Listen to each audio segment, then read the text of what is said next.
จากเทศกาลปีใหม่ 2568 ประมาณ10%โดยเที่ยวไประหว่างวันที่ 26 ถึง 30 ธันวาคมนี้คาดว่าจะมีผู้โดยสารเดินทางวันละ 120,000 ถึง 180,000 คนซึ่งจะใช้บริการรถมากสุดในวันที่ 30 ธันวาคมจำนวน 180,000 คนใช้รถโดยสารของรถบริษัทขนส่งและรถร่วมบริการวันละ 5,000 เที่ยวส่วนเที่ยวกลับวันที่ 3-5 มกราคม 2569 คาดว่าจะมีผู้โดยสารเดินทางวันละ 100,000 คนใช้รถโดยสารทั้งรถบขส.และรถร่วมบริการวันละ 4,800 เที่ยวนอกจากนี้ยังจัดเตรียมรถเสริมหรือรถโดยสารไม่ประจำทางทะเบียนรถ 30 จำนวน 1,200 คันอำนวยความสะดวกผู้โดยสารในการเดินทางให้เพียงพอต่อความต้องการและไม่มีผู้โดยสารตกค้างนพศร แก้วคำรายงานจบข่าวทิติมาอินกลัมอ่านรับฟังข่าวครั้งต่อไปเวลา 7 นาฬิกาค่ะติดตามข่าวที่นำเสนอไปแล้วได้ที่ www.thainews.prd.go.th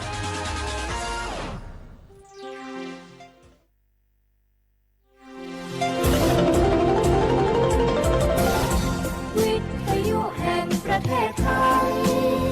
ให้ความรู้คู่ความสุข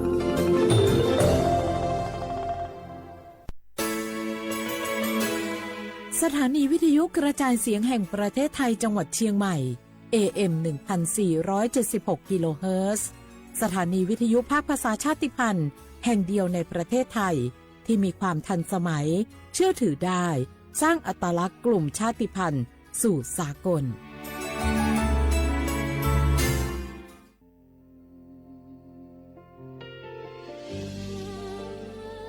พระเสด็จสู่แดนสวงไทยทั้งปวงน้อมสำนึกในพระมหากรุณาธิคุณตราบนิรันดร์ข้าพระพุทธเจ้าข้าราชการและเจ้าหน้าที่สถานีวิทยุกระจายเสียงแห่งประเทศไทยจังหวัดเชียงใหม่กรมประชาสัมพันธ์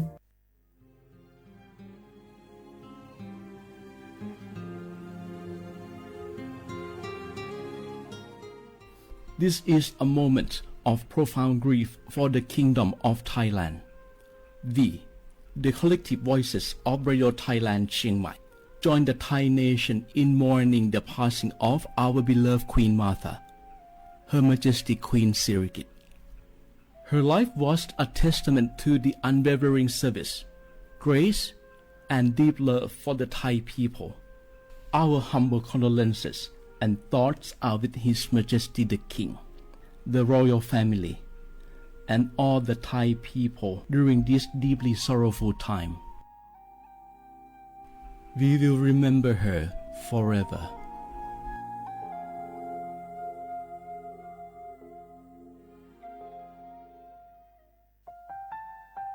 Wanu lisu shi Thami kunewa jama amusa Nima aku tili sango Wanu watsuma aku Fama ko watu wama tili shikwali pudu Thami kunewa jama Wanu lisu shiza khwazapo Ama he taho lila tili Nima jaja Nima tili sajangoรากฐานสังคมไทยตั้งแต่อดีตจนถึงปัจจุบันเคารพเทิดทูนสถาบันพระมหากษัตริย์เป็นศูนย์รวมจิตใจที่เหนียวแน่นของคนไทยในเวลาที่เกิดวิกฤตทางการเมืองพระบารมีของพระเจ้าอยู่หัวก็ทำให้เกิดความสงบและช่วงที่เกิดวิกฤตเศรษฐกิจปรัชญาเศรษฐกิจพอเพียงของพระเจ้าอยู่หัวรัชกาลที่ 9 พระราชทานให้กับคนไทยก็ทำให้ผู้ที่น้อมนำมาปฏิบัติมีภูมิคุ้มกันและไม่เกิดความเสียหายพระปฐมบรมราชโองการของพระเจ้าอยู่หัวรัชกาลที่ 10เราจะสืบสานรักษาและต่อยอดและครองแผ่นดินโดยธรรมเพื่อประโยชน์สุขแห่งอาณาราษฎรตลอดไปพระมหากษัตริย์ไทยทุกพระองค์ทรงห่วงใยราชเสมอสถาบันพระมหากษัตริย์ไทยศูนย์รวมใจไทยทั้งชาติ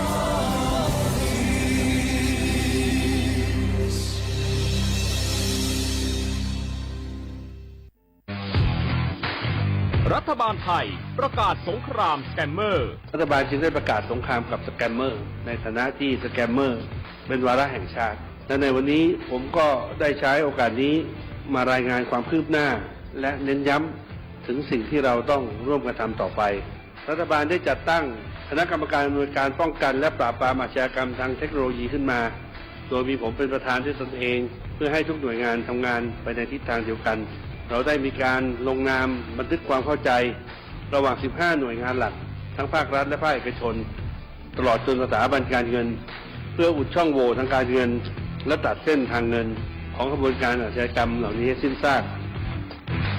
รวมพลังคนไทยต้านภัยสแปมเมอร์นายอนุทิน ชาญวีรกูลนายกรัฐมนตรี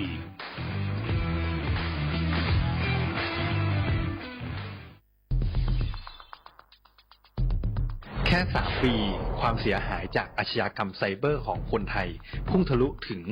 94,000 ล้านบาทหรือเฉลี่ยปีละ 30,000 ล้านบาททุก1 ชั่วโมงเราเสียเงินกว่า 3.4 ล้านบาทให้กับมิจฉาชีพออนไลน์โจรไม่เห็นใจคนอาชีพไหนอายุเท่าไหร่สถานะทางการเงินแบบใดหมอพ่อค้านักธุรกิจนักเรียนแม่บ้านข้าราชการเกษียณทุกคนตกเป็นเหยื่อได้เสมอและวันหนึ่งอาจเป็นคุณหรือคนที่คุณรัก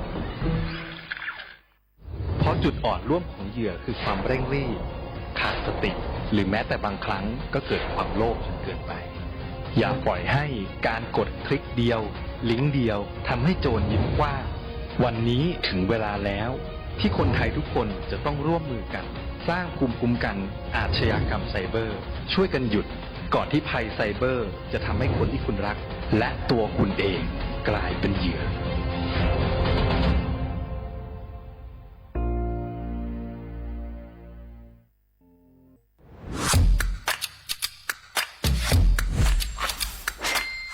กลับมาแล้ววันนี้กับโครงการคนละครึ่ง plus รัฐออกครึ่งประชาชนออกครึ่งช่วยเศรษฐกิจไทยหมุนเวียนเติบโตถ้าเราช่วยกัน plus ต่อยอดให้เศรษฐกิจไทยเติบโตอย่างยั่งยืนด้วย5 plus plus ที่ 1 เพิ่มช่วงอายุผู้เข้าร่วมโครงการจาก18 ปีเป็น16 ปี plus ที่ 2 เพิ่มวงเงินใช้จ่ายจาก150 บาทเป็น200 บาทเพิ่มพลังซื้อของประชาชนเพื่อกระตุ้นการหมุนเวียนในระบบเศรษฐกิจฐานรากลดภาระค่าครองชีพ plus ที่ 3 เพิ่มสิทธิพิเศษด้วยการดูแลผู้ที่อยู่ในระบบภาษีให้ได้รับสิทธิพิเศษมากขึ้นเพื่อสร้างแรงจูงใจให้ทุกคนร่วมอยู่ในระบบอย่างโปร่งใส plus ที่ 4 เพิ่มโอกาสให้นิติบุคคลขนาดเล็กเข้าร่วมได้ให้ธุรกิจเติบโตเป็นกำลังสำคัญของเศรษฐกิจไทย plus ที่ 5 เพิ่มทักษะใหม่เพื่อพัฒนาให้ร้านค้านำความรู้ใหม่ๆมาช่วยเพิ่มยอดขายลดต้นทุนเรียนรู้เติบโตและปรับตัวไปกับเทคโนโลยีใหม่เพื่อสร้างเศรษฐกิจที่แข็งแกร่งจากคนละครึ่งสู่คนละครึ่ง plus ไม่ว่าจะสั่งข้าวคนละจานชาเขียวคนละแก้วขนมเค้กคนละชิ้นหรือหลายๆชิ้นก็ใช้ส่วนลดได้ทันทีสูงสุดวันละ200 บาทแถมใช้กับฟู้ดเดลิเวอรี่ก็ยังได้สำหรับประชาชนไทยอายุ 16 ปีเป็นต้นไปสมัครรับสิทธิ์ผ่านแอปพลิเคชันเป๋าตังวันที่ 20-26 ตุลาคม 2568 สำหรับร้านค้าที่สนใจร่วมโครงการสมัครได้ผ่านแอปถุงเงินวันที่ 15 ตุลาคมถึง 19 ธันวาคม 2568 แล้วเตรียมพร้อมรับลูกค้าจากทั่วประเทศเพราะนี่คือโครงการที่คนไทยทุกคนช่วยกัน plus เพื่อให้เศรษฐกิจไทยโตไปพร้อมกันโครงการคนละครึ่ง plus ดำเนินการภายใต้เป้าหมายที่ชัดเจนของรัฐบาลในความต้องการกระตุ้นเศรษฐกิจลดภาระค่าครองชีพให้ประชาชนและยกระดับศักยภาพผู้ประกอบการไทยให้พร้อมในยุคดิจิทัลโดยยังคงยึดหลักความโปร่งใสตรวจสอบได้และป้องกันการใช้สิทธิ์ที่ผิดวัตถุประสงค์คนละครึ่ง plus เพิ่มพลังเศรษฐกิจไทยพร้อมโตไปด้วยกัน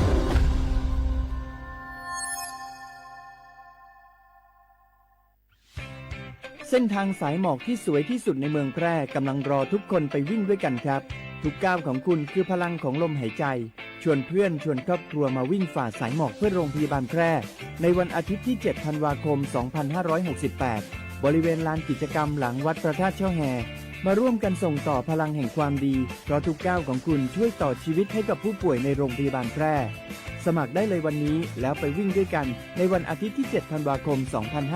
2568 พบกันบริเวณลานกิจกรรมหลังวัดพระธาตุช่องแฮนะครับ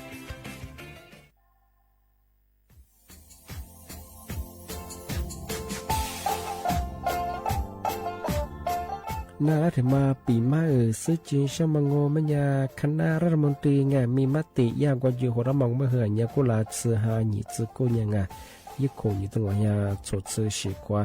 ย่าไปรับมองเมื่อเหื่อแก้ไขปัญหาไงสถานะอาทิตย์ยังเหื่อสัญชาติไงเอาถ้าเป็นคนเนี่ยว่าจะส่งไง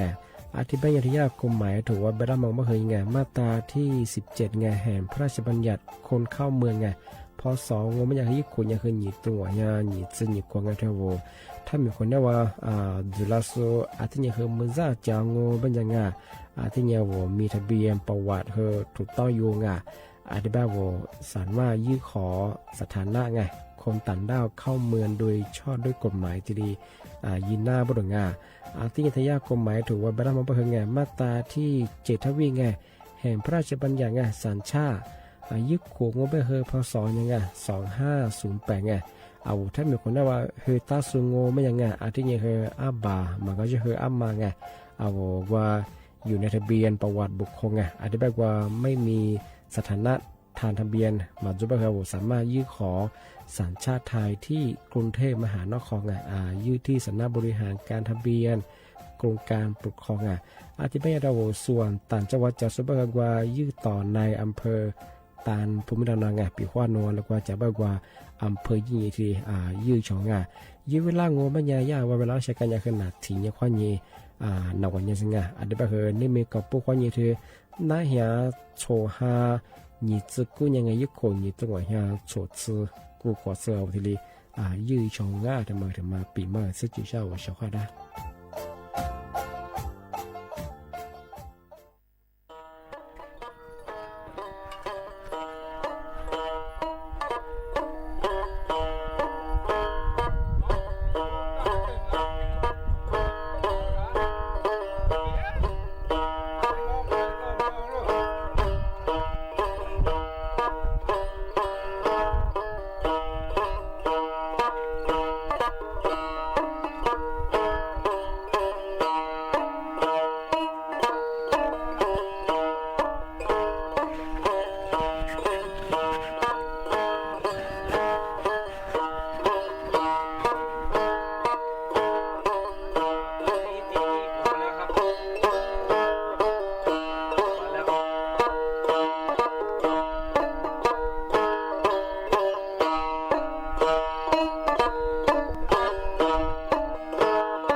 เสียว่าบุแลขว้างอ่ะอมสาเอา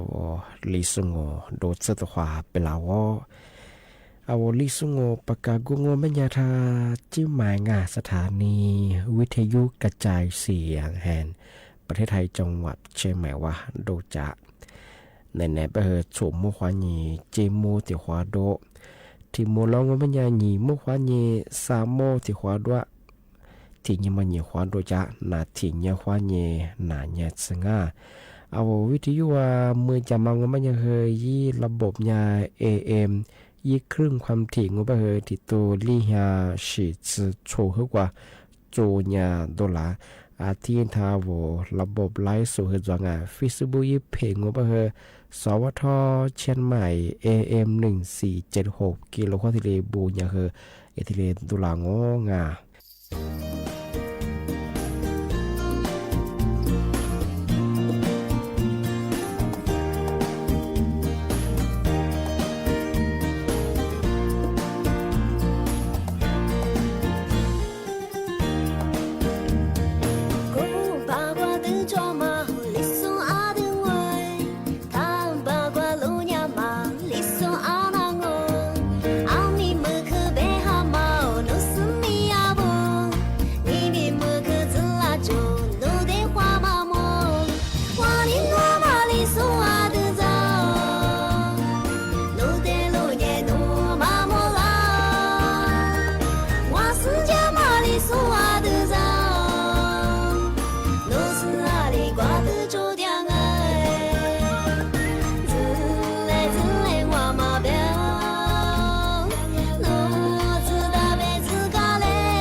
小伙伴，我和那俩那次那面咋别和咋当哎，咋别和咋面，绕皮下个咋和咋面多，个咋面嘛的小每年小伙伴，啊我那次别和那次票啊，俺们啥呀问题呀啥这个啊，说和别不生哎，啊可可实质上啊，说是你个年，啊我哩说年嘛，谁话里边啊，讲许讲哎，一天点，那你点嘛你。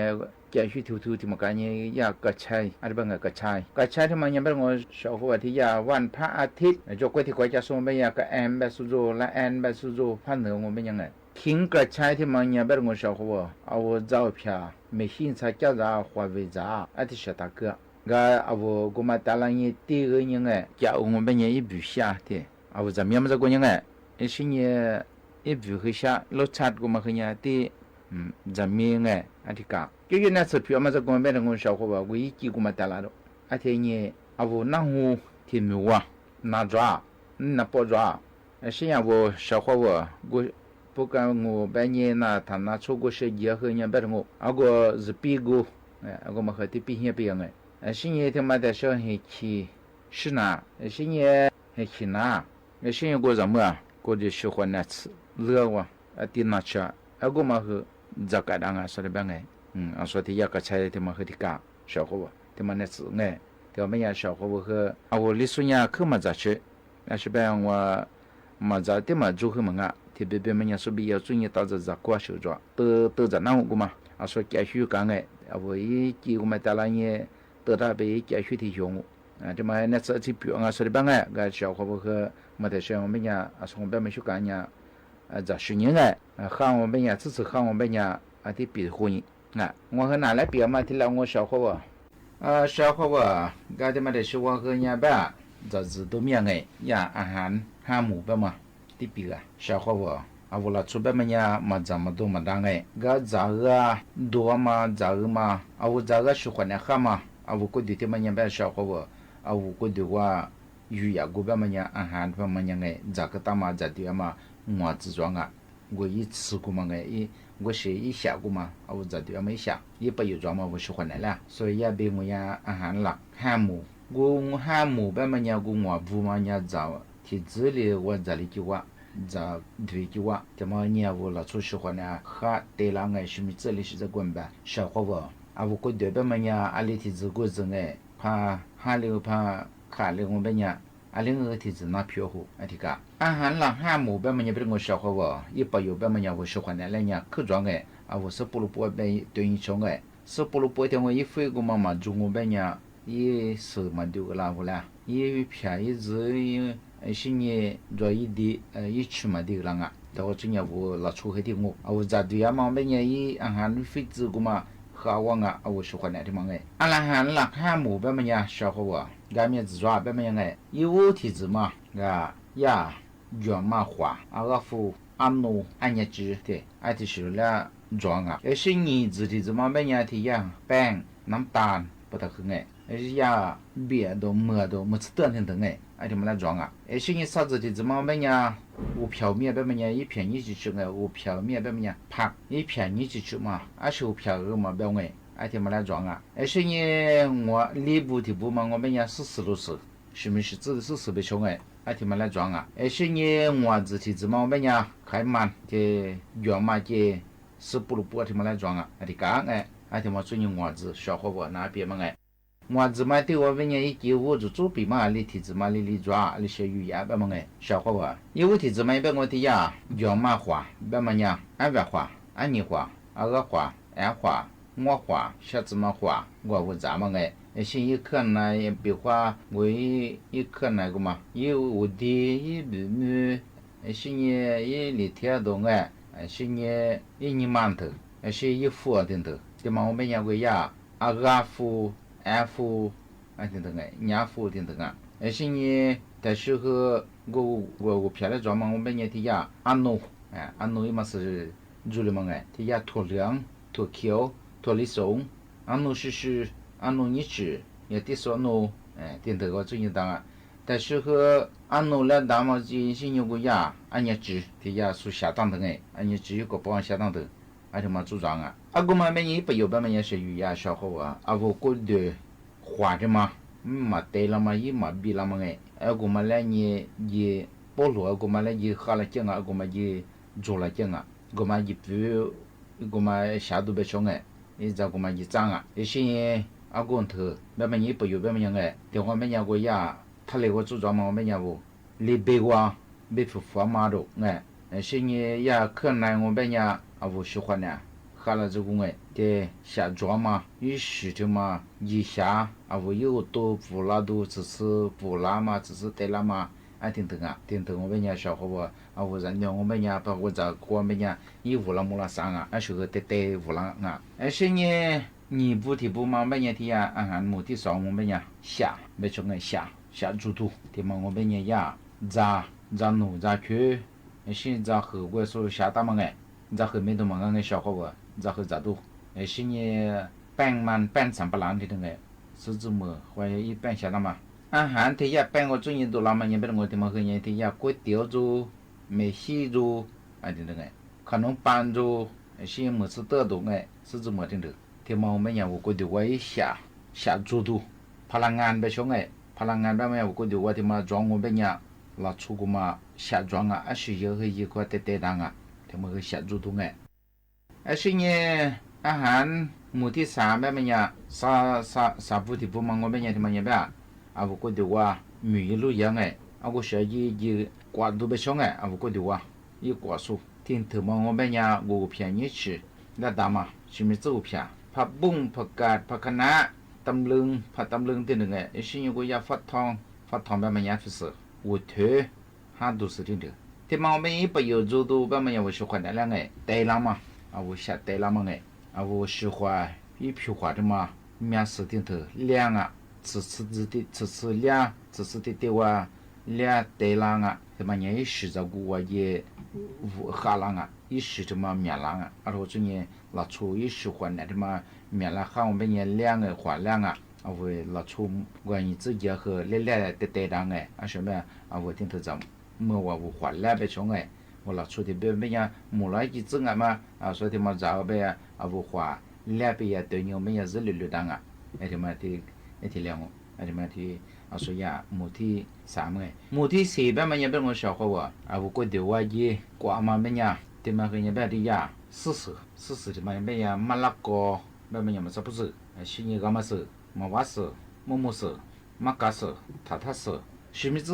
是被小爱啊说的边头แบบมันยังที่เมียแบบกว่า也不有แบบยัง啊ที่มันเป็นยัง我喜欢的那些服装啊也是拿来搞的也是ที่这种样我下我喜欢的嘛，我觉得嘛，两个西郎啊，是呢，我面是皮花的头和带了两郎啊，他们和呀目的是么哎，目的哈，我目的嘛，我本来小伙我不的不嘛，我本来这么一边啊，我觉得，个的呀，一次没说哎，一次我最近做了嘛，200次2次，是呢，个是不如不票面的，还他妈吃哎，做下得了嘛，啊，面子装哎，น้ำมันถั่วน้ำมันงา牛吃对，牛吃东哎，是么不吃的，一不有别么些小伙伴真正我们家我下主动啊，พลังงานที่มันไง我觉得ว่า我就热浪嘛，啊天头嘛做么呀，我觉得ว่า热嘛做么也自大哎小伙伴，老出国嘛吃嘛我们呀对人子的个下嘛做，啊天头嘛做嘛我们呀养啊，啊我这样我觉得ว่า绿米大嘛我们也天头我最近皮浪啊，啊我头最近天头我最近么呀我下。แต่ชาววันนี้ไปช่องไงเราจะยิ่งชาวเขาว่าไม่ทราบว่าชุดแบบมันยังอาหารที่หัวหมูแบบมันยังไงจากกัวแบบมันยังไงอะไรที่จะทักอะไรกี่อะไรขึ้นแบบที่นี่ลีจำมันแบบนี่สัญญาเป็นยี่ที่วันนี้จำมันกี่ว่าไงอะไรที่จะมาแต่หมดจะเลี้ยแบบมันยังมันอะไรจะจากกูที่จะจะยังชิบะตั้งไงอากูมาไม่ยาวกูดูว่าชวนเนี่ยอากูนี่ปั้นถึงมาจุดยาอากูคือน่าเพียงน่าชื่อผิวละหัวไงไงทำมาพูดเป็นหัวชาวเขาว่าอาหารหลักห้าหมู่แบบมันยังไงก็ทีนี้มองแบบยังเรื่องที่ยังว่าจะไม่กินไงแกว่าชาวเขาบอกว่าชอบปีกว่าอันนี้จีแบบมันก็ทีนี้ที่เกิดก็ดูมือควายเข้ามาหิ้งไงไอ้สิ่งที่มาหัวแบบมันก็ทีนี้เนี่ยที่จะแบบนี้ว่าจะเกี่ยอาก็ฟูแบบมันก็ที่ที่มาเรื่องก็สักควายเนี่ยว่าจะไม่กินไงที่ว่ากูเดียเนี่ยเกี่ยวกับจะเนี่ยเกี่ยวชั่วโมงแบบเนี่ยอาที่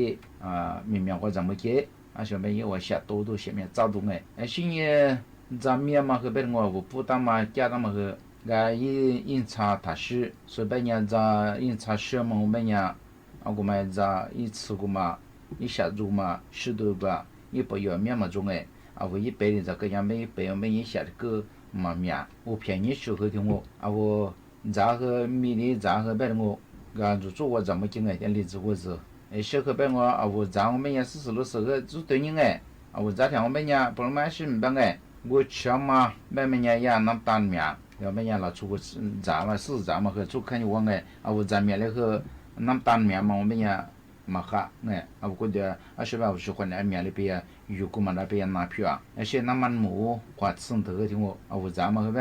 啊另个提花呢呗，啊对对我喜欢那我炸罗那这个这边嘛呀，这个单有个的有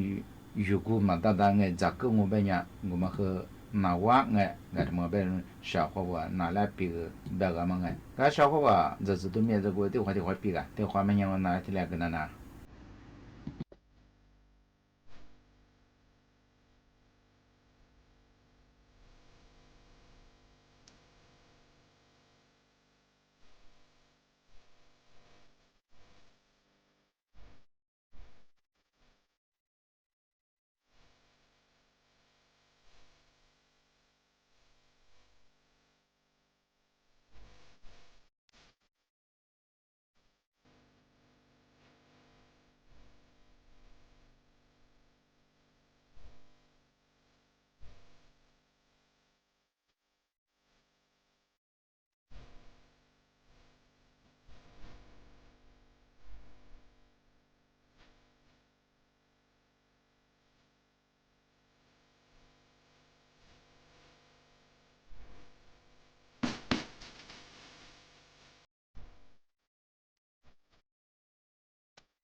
小伙我个小伙我来对比个个专门么个人么啥，你结婚那个，跟结婚那他妈个人别个小伙我，啊我结婚嘛的时候你结婚吧，啊我咱们做啊做人个个其他嘛活啊，结婚没人为小伙不搞别人个其我别人因差里当个，俺家里多啦，特别别么别人个吃那或许是多啦个。อาทิตย์ที่เป็นมองเป็นยังยิ่งสื่อตับยาหูตุลังอ่ะที่นี่มันยังลิงก็คือแบบ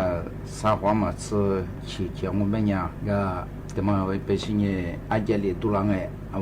ชี้เขียวคืออาทิตย์มองเป็นตัวเอาลิงก็คือยังเป็นงอที่นี่มาคือว่าเอาคนที่กูมีว่าอินทร์ตัวอาจจะที่มันตัวกูทำมาโคตรยิ่งกูเป็นยังว่าสิ่งนี้ว่าอาจจะมาจงไงอาเราจะไปยังอาลาชนังที่เป็นมันเป็นยังอาจจะมาก็จะดูสลับกูดูไงจวนสลับไปอ่ะคือยังอ่ะอาคาภาษาลิมิญาคือยี่ชื่อชนังอ่ะแล้วเป็นมาชาวเขาว่าเห็นที่คนนั้นทำไมเนี่ยไอ้ชาวจุนี่อีกวัวที่สุดละเป็นมันยังไงที่จะดูมีทำไมจุนี่เนื้อหลังยินน่ะที่ยินน่ะทำไมยังไม่รู้ที่อ่ะแบคทีเรียสิ่งไวรัสโปรโตซัวสิ่งที่อ่ะพลาสติกที่อุบินเถอะ我最近漂亮啊！我在这边我本在听等个车不拉听的，我转去有我什么也光啊，这也光啊，然后最近去光你那漂亮，但没人我咋多嘛？他妈和可以介绍我咋我们一直咋嘛？对方没人我咋票咋嘛？我说咋和你吧？我是明白没点点的，那么你没查的时候一个我这个那个得了也我得了嘛还是啊？都没人我咋是都没人我们一个嘛知道我们呀。你让我ไปยัง那个拉面的丢，我咱我们家我的话知道，而且的我们家我来你来嘛，人家的我们家我20来很爽啊，如果别我来你来嘛我妈别的怎么我们是丢嘛我，那我来你来嘛来学的那个那里个这边个我咱如咱们家我咱俩照片啦的话那丢，而且我最近特别长我人家的我们家人家的那些呀来你来嘛去来你来嘛没长阿这么和这边啊，那怎么的话，明年吃饭我吃饭自己嘛的了，这件事什么还是个土了，而且我不一日上的我对嘛木嘛我吃饭后我最近咋这样阿这么和这边消化我我结婚那天嘛个做别么年里也别么样明年别么样结婚么样别我可么做么样去那。对，去湖，俺家里去多了，是的话，没人过，你许多是呢，你时间这个家伙多了的话，没人做和做配累配和配，然后个干那些俺家些就干是呢，面食和风苦是呢，你嘛和切这讲可啥嘞？人别人我。黑夜嘛的时候没有可别人收拾那个小伙我，他们不多没人我下边么呀，咖喱下边么呀，我可能当个来边么个，ที่ยา ORS 他们装买他们呀是了对你每个多，么这新年咋跑啦？下家咋人家说了出那两个，ที่ยัง我们也下地主了呀地主啦，但是别人我小伙我咋子都没有和人家一直他咋，个咱们顾客别人我前面的家咋个咱们顾嘛和人家说咱我们也一个。组织来拍来米来吃肉么我马上是那当我在平时在我们家是个做我们也做吃来你来嘛来拍的么在边话做吃天一个我们家拿什么喝着都么能啦这么别我小伙我拿来比个么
Sa